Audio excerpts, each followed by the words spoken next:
دوبارہ کی next episode میں آپ دیکھیں گے کہ اب تو ماہر کو بھی اس بات کا اندازہ ہو چکا ہے کہ گولی والے واقعے کے بعد اب مہرالنساء اپنی ساری کی ساری جائیداد اس کے حوالے کر دے گی، اور اب تو اس بات میں کوئی بھی گنجائش باقی نہیں کہ وہ کسی اور کو اس دولت میں سے کوئی بھی حصہ دے۔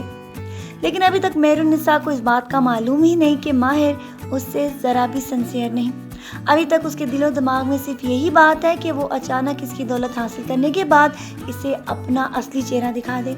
جبکہ مہرالنساء کو تو اب ماہر کے والد نے بھی یہ ساری باتیں کہہ کے خبردار کرنے کی کوشش کی ہے، لیکن مہرالنساء کسی کی بھی بات سننے کے لیے تیار ہی نہیں۔ اس کو تو ایسا لگ رہا ہے کہ سب کے سب ماہر کے خلاف ہیں اور اس کو بھڑکانے کی کوشش کر رہے ہیں،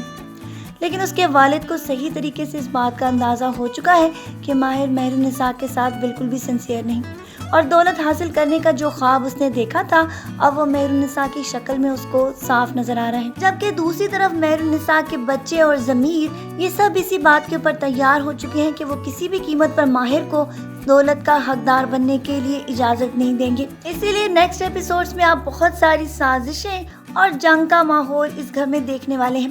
کیونکہ عفان کبھی بھی اپنی عمر کے لڑکے کو اپنے والد کے روپ میں نہیں دیکھ رہا،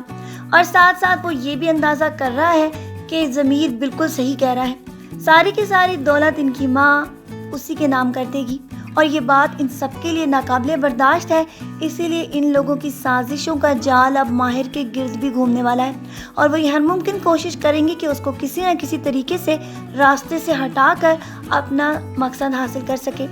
اب دیکھنا یہ ہے کہ آیا ماہر کے خلاف یہ جو سازشیں کر رہے ہیں اس میں کامیابی پا لیتے ہیں، یا پھر ماہر ان کی ساری دولت پر قبضہ کر کے ان کو یہاں سے چلتا کرتا ہے۔ تو چلیں اسی کے ساتھ آج کے پرومو ریویو ویڈیو کو یہیں پر ختم کرتے ہیں، پھر ملیں گے نیکسٹ ایپیسوڈز کے پرومو ریویوز میں۔ اپنا ڈھیر سارا خیال رکھیے گا میری بہت ساری دعاؤں کے ساتھ۔ اللہ حافظ۔